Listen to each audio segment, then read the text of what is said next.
So, good afternoon, everyone, to this week's Institute for Historical Research Digital History Seminar. My name's James Baker. I'm one of the conveners of the seminar, and it's my real pleasure to welcome Aleksandra Kaye, Malte Vogl, and Raphael Schlattmann to talk through their research today.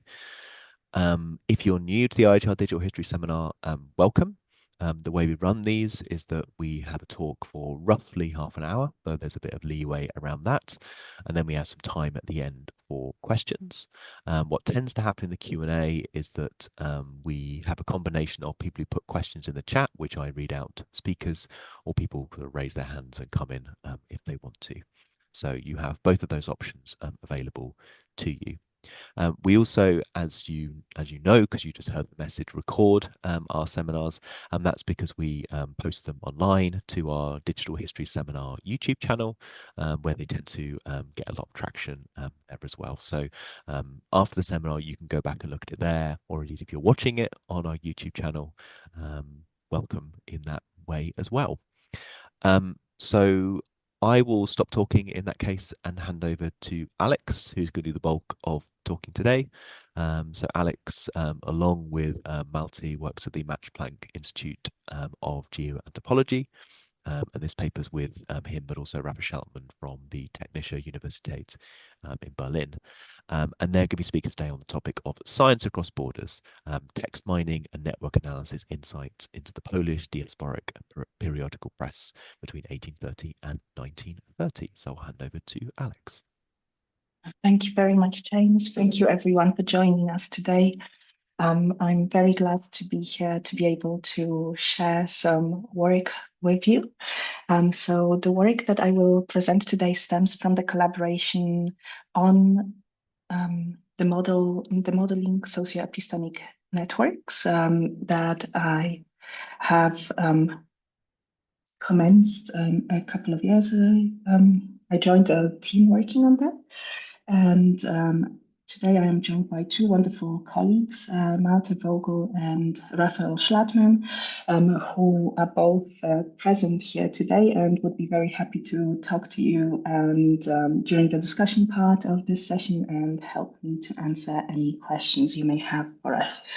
So today we will focus on networks connecting scientists and other authors with editors, printers, publishers, and publication, and the insights that this can provide into the transnational co-creation of scientific knowledge in the context of Poles working around the world in the 19th century.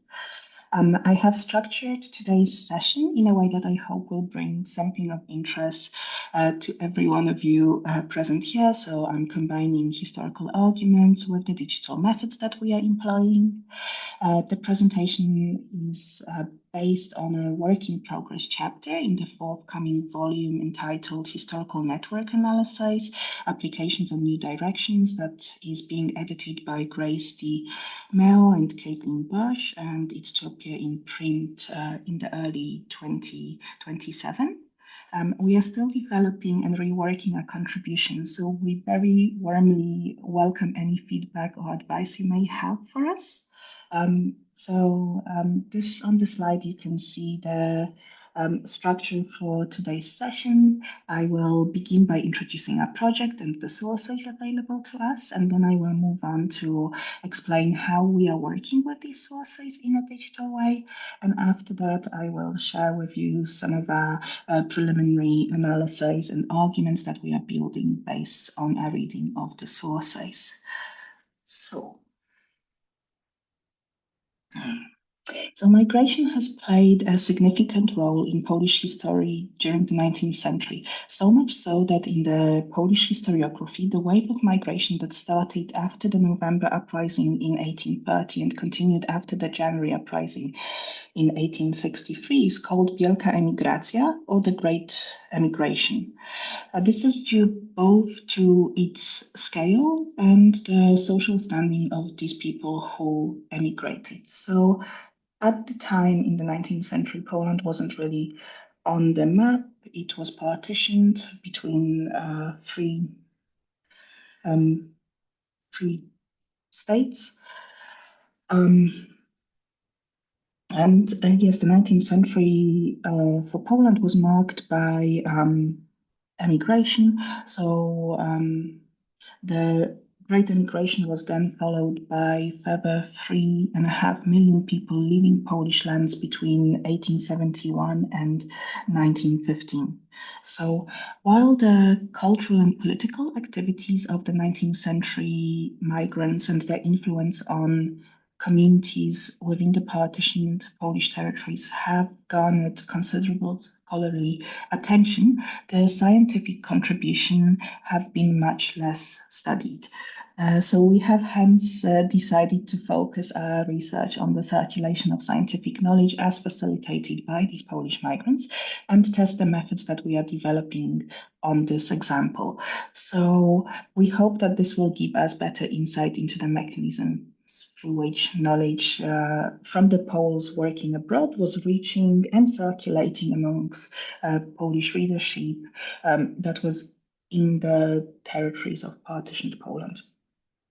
So during the 19th century, the Polish academic domain was relatively small in terms of the number of academics and universities and other institutions and associated academic publications. So the generative properties of science communication through channels such as popular science periodicals were instrumental in the development of scientific disciplines such as natural history or geology. And furthermore, the Polish language press also helped to share information between the partition and the Polish diasporas abroad, so thereby promoting common frames of reference for Polish readers, regardless of the region in which they resided. So I would like to illustrate this with an example.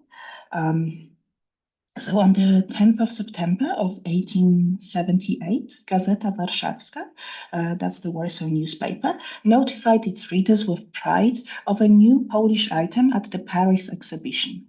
The item in question was a 1 meter squared topographical map of planned irrigation of the Tacna Valley in Peru, painted and produced by the cartographer Victor Ravillon.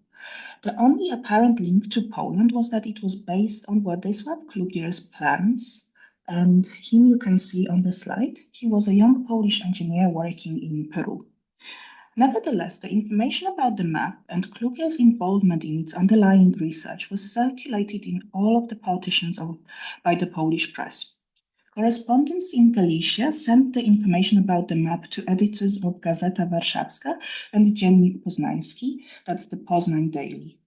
Polish readers in all three partitions were given detailed information about Klugier's hydrographical work and were invited to view the map in Kraków before it was shipped to Paris for the Universal Exhibition. Should the readers of the Poznań Daily be interested, the articles also noted that Klugier sent to Kraków a collection of Peruvian antiquities. The practice of reprinting articles and information across the three partitions served as an important connecting function and contributed towards cohesiveness amongst the Polish audiences, regardless of which regime they lived under. So, given the importance of newspapers and periodicals for creation of Polish scientific communities of practice, and the fact that many Polish libraries have made extensive collections of 19th century periodicals available online now, makes this not only an insightful but also a viable subject to investigate using digital methods. So, you might wonder at this point, what sources are we actually working with? So, for one, we have created a corpus of 19th century Polish periodicals mentioning petroleum. I won't go into detail about this now because it detracts a little bit from the subject of the talk, but I just wanted to let you know about the existence of this. So the corpus consists of some 17,000 periodicals that mention petroleum, which we then processed and enriched, and we are now hosting it online as well. So is that, but what I'm more keen to talk, Here you can also see example of these periodicals and the distribution across time of when these periodicals come from and where they have been published. So there's some in North America and in Brazil, and then there's quite a lot from Europe as well. But what I am more keen to tell you about today is our work based on two specific sources.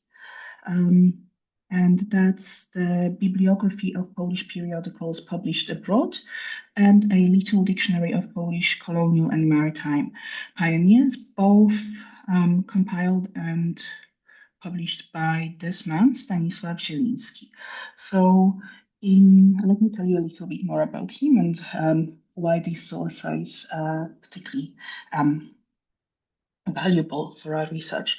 So in 1907, the then 27-year-old Stanisław Zieliński, a Polish historian and activist, emigrated temporarily to Switzerland with his wife Danuta, and he became the curator of the library of the Polish National Museum in Rapperswil. This gave him unrestricted access to museum's substantial archival collections, which by the 1920s comprised of 91,000 prints, including books, pamphlets, amphorae, and periodicals, 27,000 manuscripts, diplomas and autographs, a further 1,400 maps and atlases, over 1,000 music notations, and some 10,000 photographs. This collection in 1927 was transported to Warsaw, the capital of the newly independent Poland, where it remained until the Second World War, during which, unfortunately, much of it was destroyed and burned down. Thankfully, it's possible to have a relatively good idea of what was once in that collection, at least in terms of periodicals, in no small part thanks to Zieliński's bibliographical efforts. So he recorded a lot of information in these three publications that you can see on the slide.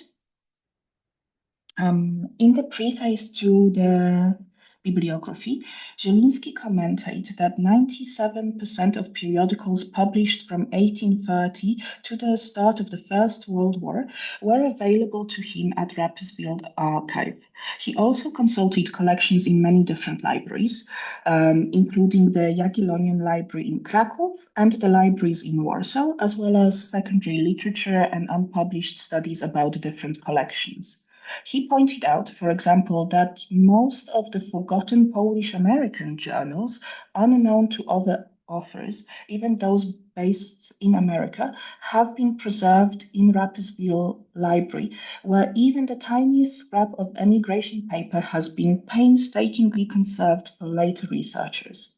According to Zieliński's calculations, his compilations provide as accurate an overview of the Polish publishing landscape abroad as was possible in the 1930s.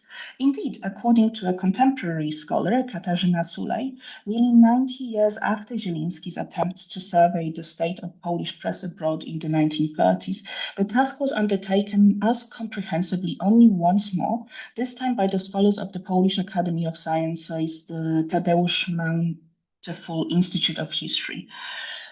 So the sustained relevance and the way Zieliński structured his compilations make these historical sources useful for constructing various graphs. And I wanted to show you how he structured them. And mind you, this is before using computer, so he's done a lot of this. He's done all this manually. So this comes from the Little Dictionary of Polish colonial and maritime pioneers. So the entries are by surname and include some biographical information about the achievement of these individual people. And the bibliography of Polish periodicals published abroad sorted by the title and where it was being published and when, and sometimes it also gives us details of editors, for example. So these compilations are basically very useful for constructing various graphs facilitating the study of scientific contributions of the Great Emigration and later Polish migrants in the transnational circulation of and co-creation of science. Okay. So even before we get to network analysis, there's quite a lot that we can take and learn from these documents. So here we created a heat map showing where, according to the biographical dictionary, Poles worked abroad. And then we also created a heat map of where Polish publications were being published abroad. So Zieliński made a map himself, but he just made it for the US and Canada. But we extended it to all the other information he included about the global reach of these publications, or rather where they were being published. Okay, so yep. So now moving on to the how and the methods that we are employing. So firstly, I just wanted to also share with you an example entry, just so you're very familiar with what we're working with. So this is just a single entry, and I provided here a translation of said entry, and then what sort of information we can take from such an entry. So there exists several formal network approaches that can be used for the study of knowledge change and circulation over time. One that can be useful is, for example, knowledge graphs. So to define, a knowledge graph is a domain-specific directed labeled graph of units of information connected via explicitly defined relationships from which new knowledge can be inferred. So a node here can represent any real-world entity, such as but not limited to persons, publications, objects, or places, while an edge can indicate the relationship between two nodes. Now, sorry.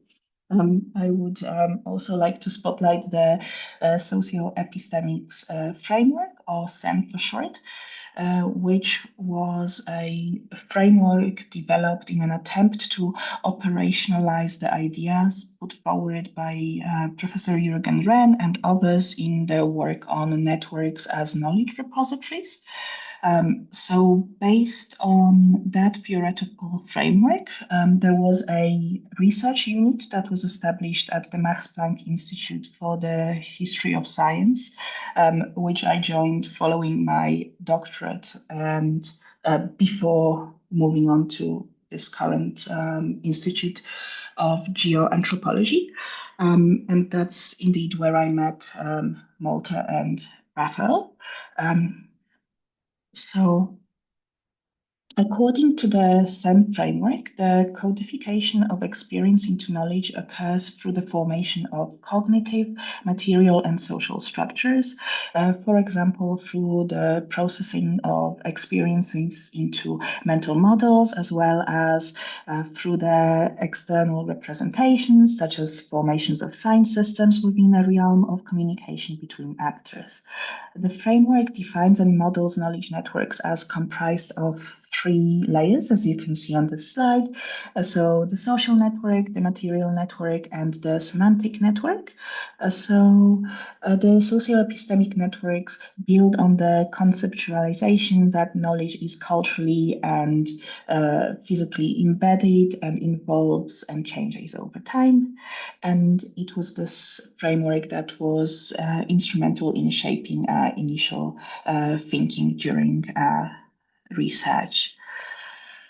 But to be able to build any social network out of historical sources, or indeed a multi-layered socio-epistemic network, it's first necessary to extract the information that is needed. So, for example, we might want to know who worked with whom, where, and on what. And collecting such information can, of course, be done by hand, but it would take a lot of time and effort. So we have instead determined to develop a semi-automated process for information retrieval, which actually also took a lot of time and effort, just in different direction. So this section of the talk is based heavily on the work by my colleagues Raphael and Malte, and it was also Raphael who created these helpful graphics illustrating the process. So to construct a semantically enriched knowledge graph from Zielinski's compilations and eventually from the periodicals themselves, we have worked to develop a multi-stage data processing pipeline. This method is modular and designed to handle diverse source formats, so PDFs or HTML documents, and transform unstructured textual data into a network of linked entities with persistent identifiers. So the core of the pipeline leverages large language models for several key tasks, including visual document segmentation, named entity recognition, and relationship extraction, and context-aware entity disambiguation. And you can also see that always in our process, we have this human in the loop element. So there's two versions. One is the ontology open information extraction version, and then we also have the ontology-driven knowledge graph building. I'll use this slide as it provides a bit more detail. So the process begins with two parallel ingestion streams tailored to the source material. So for born digital HTML text, we employ a structured parser to separate biographical prose from bibliographical references. Whereas for scanned documents, we utilize a vision-based LLM approach, and this model directly interprets high-resolution page images, segmenting content by learning visual layout cues like topographic markers and indentation, thereby bypassing the cumulative errors typical of traditional OCR-based workflows. Then in the second stage, structured information is extracted using source-specific techniques. For the biographical data, an LLM guided by custom-defined ontology, consisting of 10 entity classes and 25 relationships, directly generates semantic triples of subject, predicate, object, capturing relationships such as professional affiliations or life events. And then for the bibliographical data, a separate LLM performs NER to populate 21 fields, including main title, publisher, editor. And then these structured NER results are then transformed by a scripted process into the same semantic triple format to ensure interoperability. Then the third stage focuses on data unification and normalization. The triples from both the biographical and bibliographical sources are merged into a single data set. A further LLM-driven process then normalizes and translates all entity labels from Polish into standardized English terms, creating a linguistically consistent foundation for the subsequent linking phase. Then the fourth stage is the entity linking, enrichment, and disambiguation. So to resolve textual mentions to persistent identifiers, we implement a multi-source search and disambiguation strategy. The system first queries the Wikidata API using both the original Polish and normalized English labels. If no candidates are retrieved, then a fallback search is executed against the virtual international authority file, the VIAF. When multiple candidates are returned from any source, we employ an LLM to contextualize for contextual disambiguation. The model is provided with the list of candidates and the original source sentence in which the entity appeared, enabling it to select the most relevant match. And then once an entity is linked, its data is enriched by fetching its authoritative label.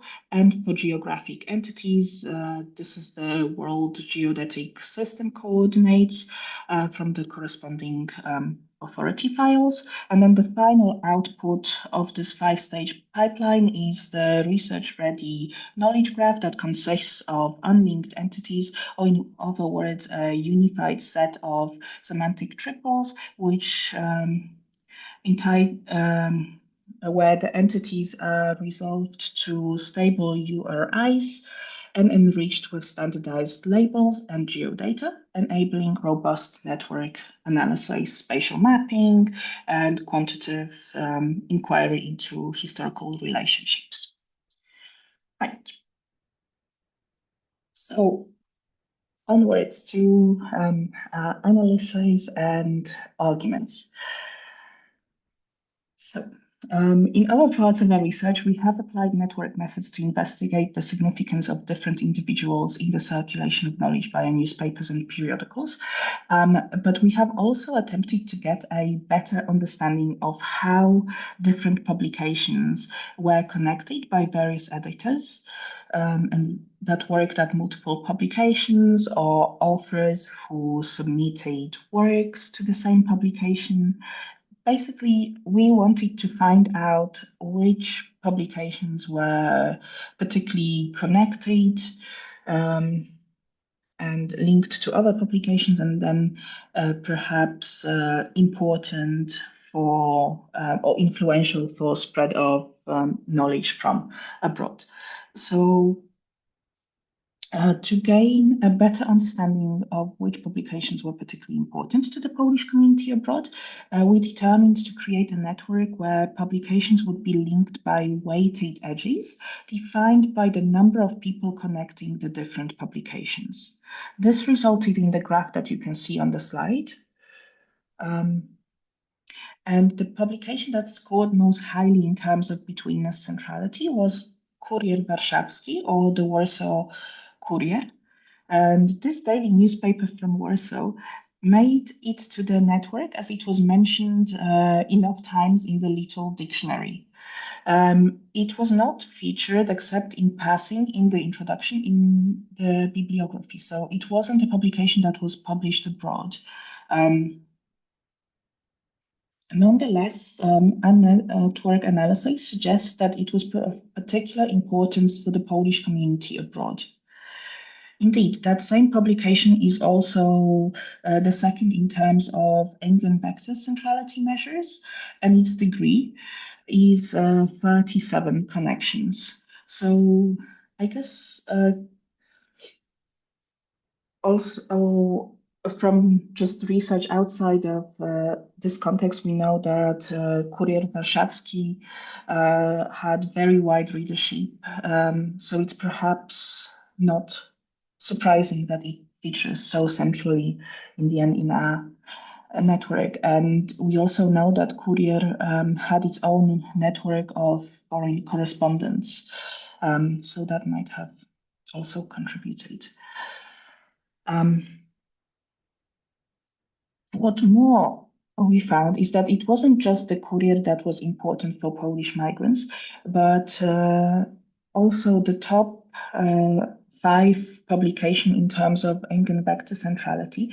That is the publications that were particularly influential for spread of information. They were all ones that were being published in the Polish lands. So that's Wszechświat, which means the universe, the aforementioned Kurier Warszawski, Kłosy, which translates as ears of grain, Kosmos, the cosmos, and Biblioteka Warszawska, the Warsaw Library. What this finding seems to indicate is that the press within the country continued to serve as an important venue for the dissemination of knowledge produced by and for the Poles abroad. The stability, longevity, and success of these five publications may also have contributed to their high position within the network. Within the next five publications arranged by the respective eigenvector centrality, eight of these were various scientific publications linked to the fields of natural history, published in different parts of Europe outside of the Polish lands. So this observation seems to counter the conventional historiographical wisdom, which places the utmost value and attention to publications of political nation-building nature. Our findings indicate a promising new direction for research that is looking into these natural history journals and popular science journals, more broadly speaking. So, yeah. And here I thought I would just share with you also the portrait tableau showing some of the staff working at Kurier Warszawski, just to put a face to these nodes, who's behind these nodes and who's behind these connections.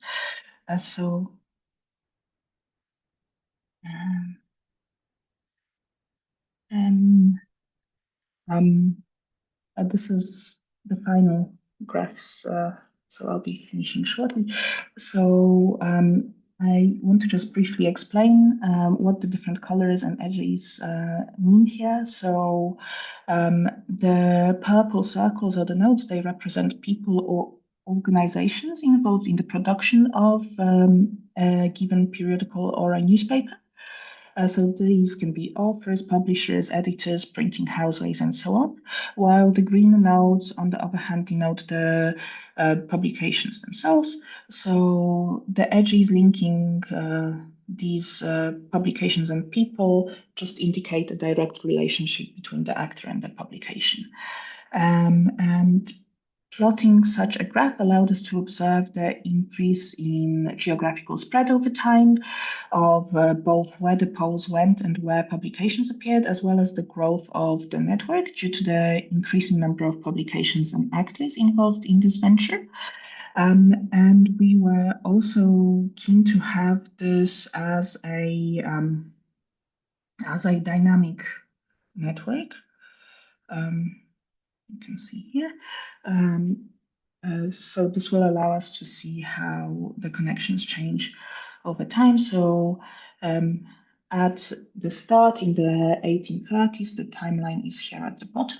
So in the 1830s, coinciding closely in time with the commencement of the November Uprising, against the Russian regime, we can see some activity around Tygodnik Petersburski, so the Petersburg Weekly magazine. And shortly after the rebellion, there's edges that crop up linking to and from the printing press of A. Pinard in Paris, with activity intensifying and continuing until the mid-40s. And A. Pinard, according to literary scholar Janusz Trzebucki, some published over 250 Polish books, periodicals, pamphlets, and other infera. And it was a publishing house that also published a Polish national epic poem by Adam Mickiewicz called Pan Tadeusz, or in English, Sir Tadeusz, or The Last Foray into Lithuania.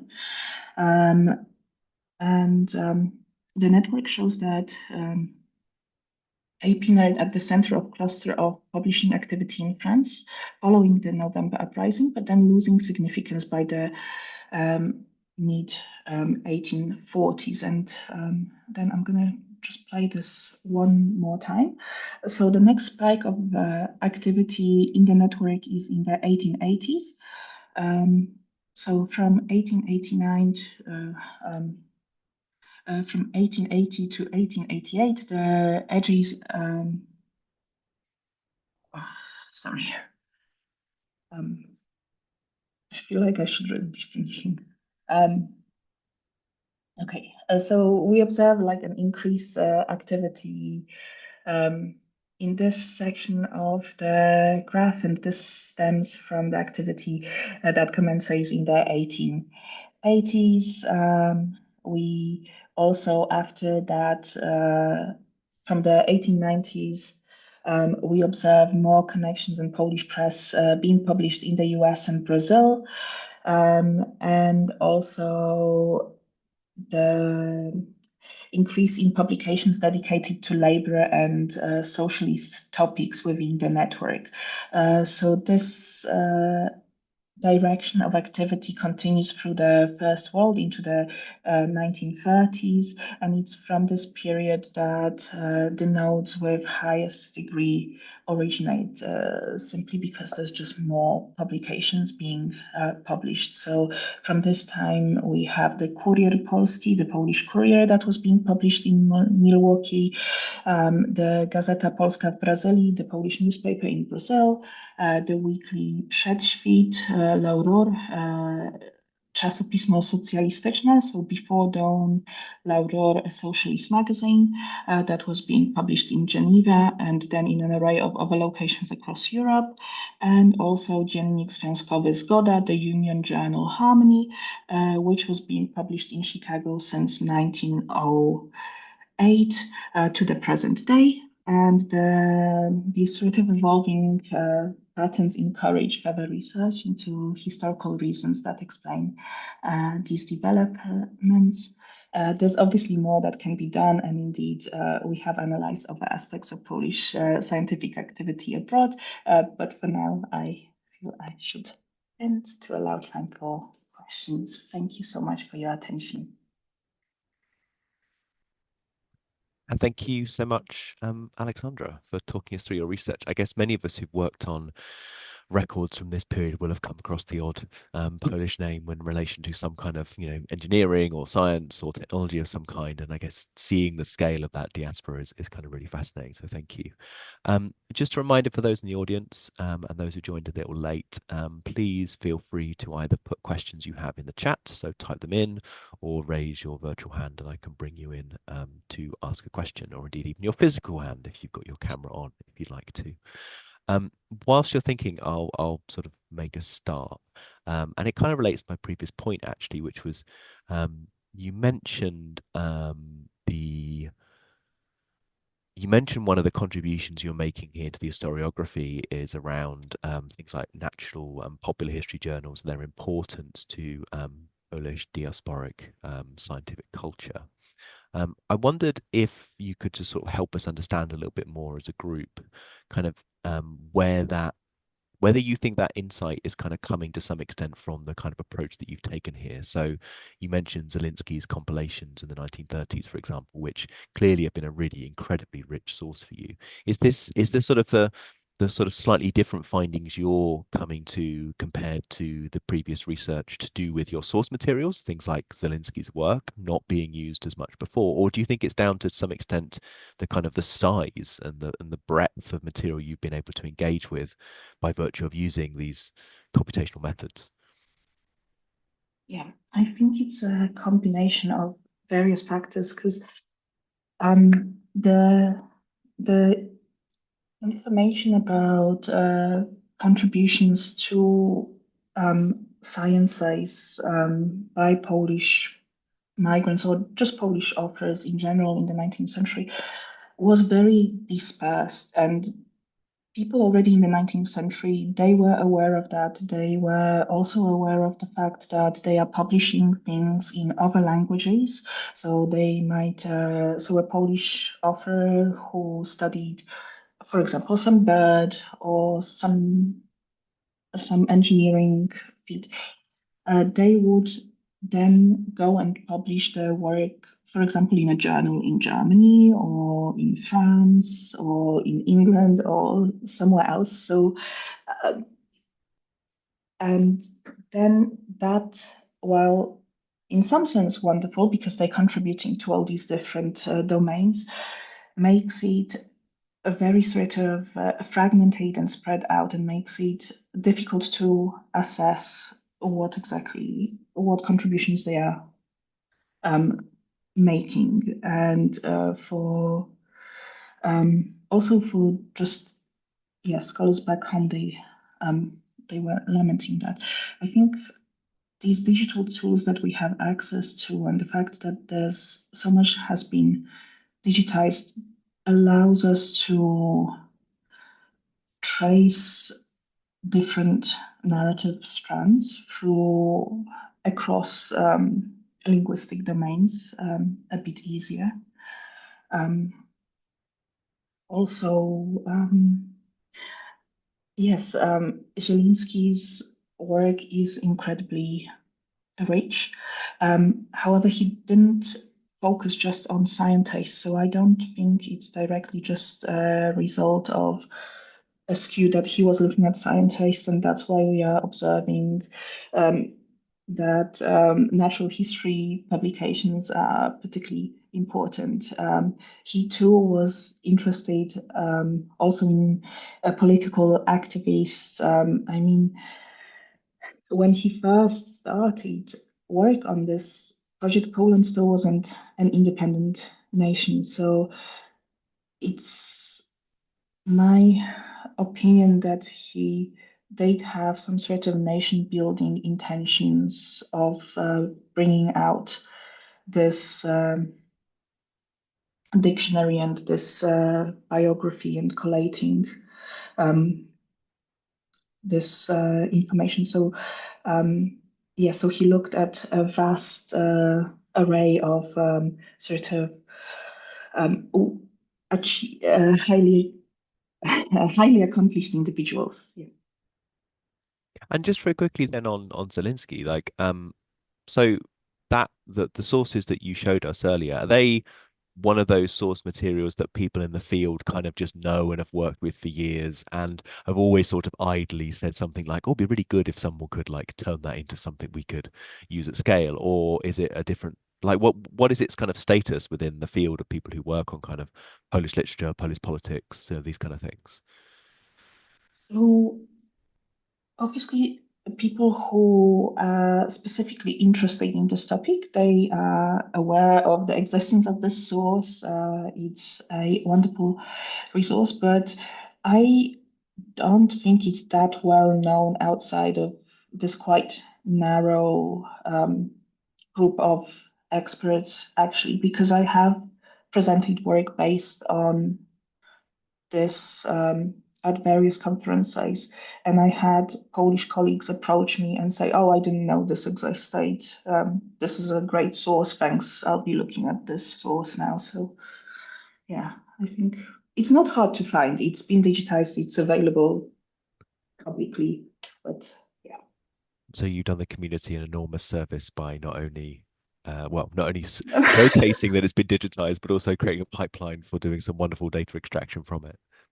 Well, I cannot take credit for that. Raphael and Malte, that they have been the ones creating this pipeline. And if anyone has any specific questions about the pipeline, they are very well placed to answer. Um, I mean, I do. I will pause before I see if anyone else has a question, but I do have a question about the pipeline that maybe we'll come to. Maybe I'll go there then. So, I mean, I was fascinated by your diagrams. And the thing that struck me initially when you started talking it through was um, some of the use of LLMs. The one for disambiguation of Wikidata VF seems entirely sensible to me and something that I'm really glad to see being done and something that I think could be incredibly useful. The one that I thought was interesting actually was the use of I wanted to ask some questions about a little bit and you to maybe tell us a little bit about how it worked for you, is the use of the LLMs for the named entity recognition work. Um, I guess this is one of those areas where there are established toolkits that have been developed over time that people are quite familiar with, though things like NLTK and the work and the ways in which that has been deployed in lots of work.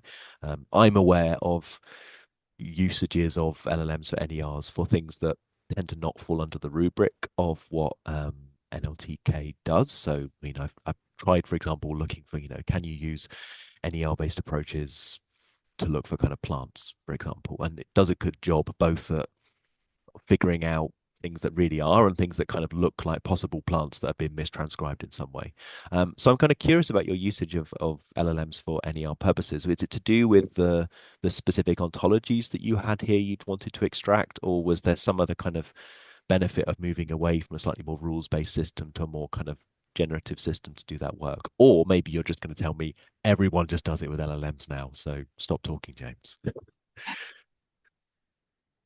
Hi, Raphael, Uh, please. maybe I drop in. Hi everyone. Thanks for the talk, Alex, and thanks also for the question. So yeah, I mean you're right also with your last statement. So everyone does it now, so we also did it, but that's obviously not the reason. I mean the reason is reversed. Everyone does it now because LLMs have something special that the older models don't have, which is context, of course. And I mean, the difference is, for example, what we do in the pipeline and what Alex showed here, let's say the results Alex showed here today are from a prototype and not from the pipeline she also showed. So there's a slight gap. But what we do is we we extract very narrow, but with a large context, meaning we focus on one sentence in an entry you were shown, for example, the Henrik Bartsch example Alex showed you.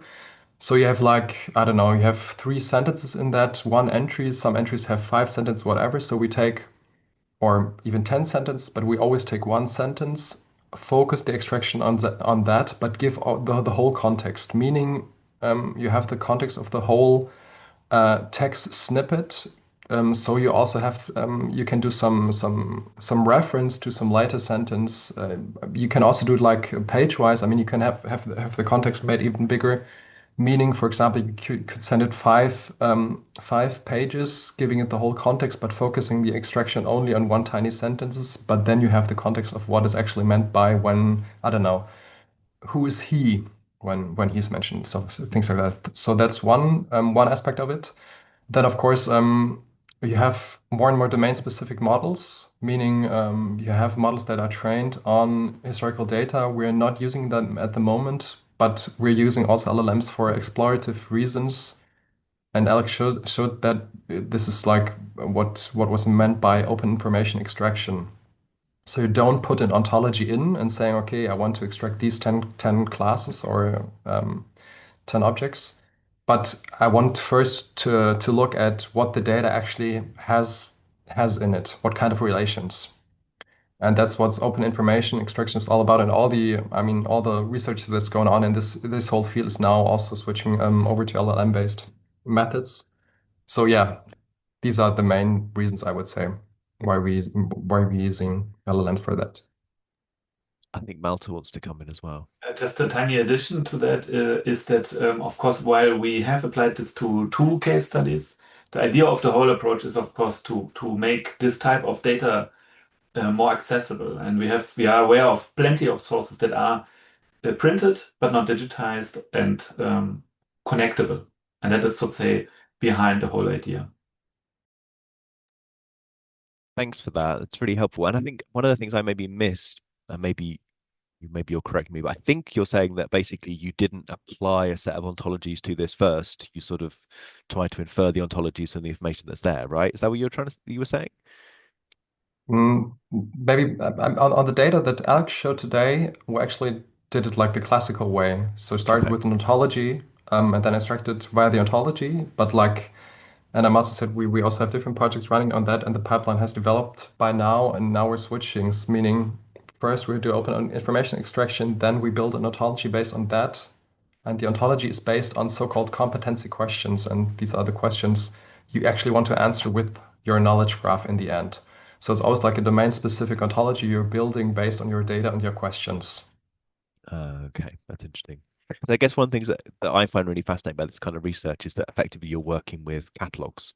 And I'm always fascinated with work that works with catalogs, and particularly that works with the kinds of catalogs you showed, Aleksandra, which are really common of sort of the early 20th century, where it's all about the visual layout that infers the meaning, right? The visual layout is vital. And as a user, you just interpret intuitively when someone bolds something and it tends to be a name, oh, that means it's a title, right? And that stuff is kind of like you just get so used to it. And then when you convert that into data, it sort of loses some of that relational, spatial kind of nature. So I'm kind of interested in that idea that classically you would say, well, let's try and extract the information from the thing that we intuitively as a human think is the ontology that's at play, given how the person's organized a page. But what you're talking about here is kind of doing a bit of that, but also some kind of complementary work saying, well, work with models to kind of say, well, these are the sorts of things I'm interested in. What do you think of the information that should be extracted and made into ontologies from there? Which is, it may end up getting back to the original intentions, as it were, of the catalogue, or it may end up with some other ontology entirely that can be inferred from that structure.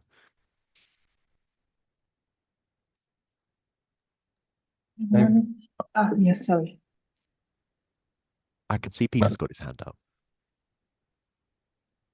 Or did. Do you want to go, Peter? Can you unmute yourself? I can, yes. Thanks, Alex. Thanks all. This is all fascinating and very interesting to see. This might not be a fair question, but I think the end of your period went to 1930. I think was that right? So I'm going to see if I'm going to ask you whether you want to speculate about what happens next in this, given that sort of if you spool forward 15 years from 1930. There's been a sort of rocket boosters have been put under European diasporas, plural, and also there's a great deal of I imagine a great deal of destruction of infrastructure as well that goes on in that context. What do you think? What do you think happens to these networks and these patterns, and would the method that you've described today be? Would you be able to run the same exercise or something like it in 1950 and see what had changed? That's a very good question. Thank you. Yes, you're right. So the Polish diaspora kind of continues to grow afterwards. There's also a separation necessitated by the political climate of the Cold War as well. I mean, there has been studies into what's called Polonicas, which are basically the cultural production of Polish diasporas. So I imagine if we dedicated the time and try to reconstruct networks of this, it might be possible. It would be on a much bigger scale than what we have been dealing with. The volumes of, like, it's hard for me to even categorize who counts as part of Polish diaspora now. It's so massive. There's 10 million people of Polish heritage living in the US. There's 2 million people of Polish heritage living in Brazil. Like, we have been emigrating. I mean, I'm Polish myself. Polish people have been emigrating for centuries and setting up communities.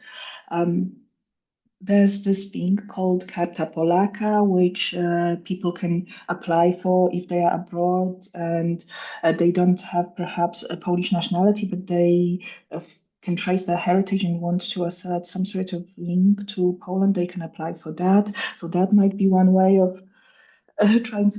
It would be very, very hard. Sorry if this doesn't answer your question particularly well, but yeah, it would be a difficult thing to do, but maybe worth trying. Why not?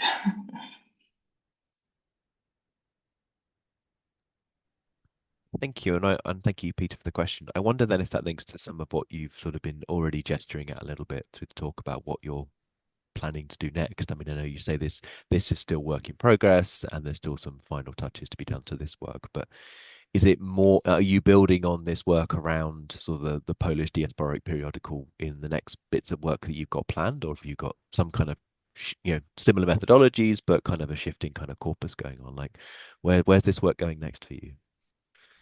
Yes, very interesting. So we all, I think, Malte and Raphael would agree, we would love to continue working on this. It's something that we've put a lot of time and effort over the last 3 years. It does stem from this modeling socio-epistemic networks project. And the idea behind that project to some extent was to just better understand how knowledge circulates and spreads. And I joined that team because I thought this was a wonderful opportunity to work with people with whom we can come up with ways of coming up with quantitative methods to this sort of research, because previously I have been studying Polish migration to Latin America in the 19th century. And I've been doing it from a more classical historical approach, sort of close reading, seeing what evidence I can find of knowledge from Latin America making its way to Poland. And one of the things that I came across was that there was a group of Poles who moved to Argentina, who worked in oil prospecting in the 1890s. And then they came back to Galicia, which was the part of Poland under Austrian control. And they have began teaching at the geology departments at the Vogl University, for example. So they had students, and they used a lot of examples from Latin America in their teaching. And Galicia at the time, this is perhaps not super well known, was an important place for oil extraction. It's one of the earliest places where oil is being extracted in Europe, in fact. So the argument that I was trying to make was that knowledge from Argentina influenced knowledge of oil prospecting in Galicia. And I hoped to be able to also see whether I can apply these network methods to see if I can see the same thing that I found through my historical methods. So this is a very long answer to your question, but we have created this corpus of these periodicals that deal specifically with petroleum, because we wanted to see how narratives about petroleum changed over time, and then to see which people were influential in shaping these narratives and which periodicals were important for shaping these narratives. So this is what I hope, is to create this socio-epistemic network that will tell me about the spread of knowledge about petroleum prospecting. Whether I will manage to do that is another story, depends on what we can do in the future. Yeah. Thank you. But I think I answered correctly from earlier that you've now published that data set. Is that right? The petroleum periodicals one.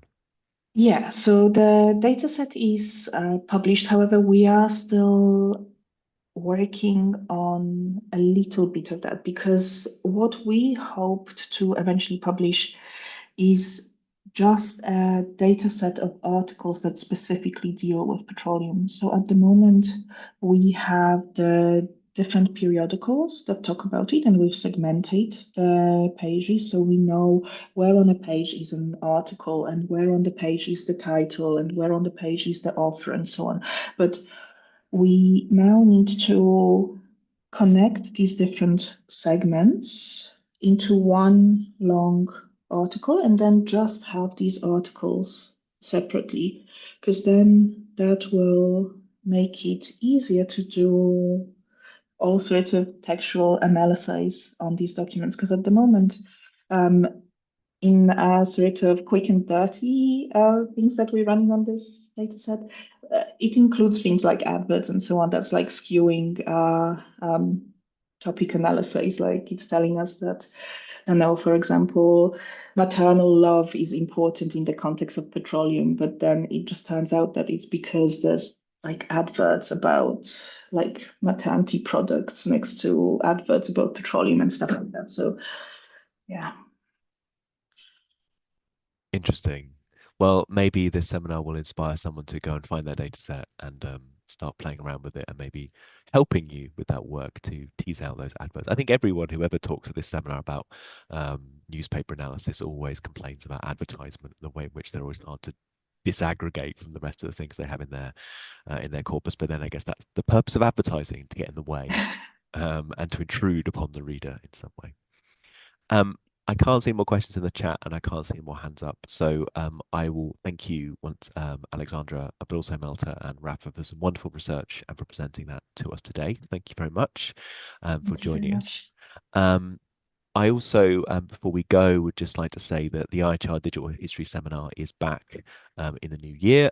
We'll have Thomas Schmitz and Melvin Wevers, both from University of Amsterdam, talking about some work they've been doing for some time around Orientalist pixels. And I'll put a link to that in the chat for those here today.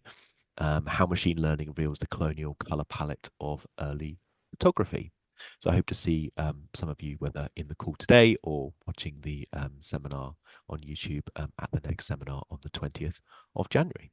So thank you so much to Alex and the team for today, and hope to see you at a future digital history seminar. Thank you very much, James. Bye-bye. Thanks for having us. Thank you.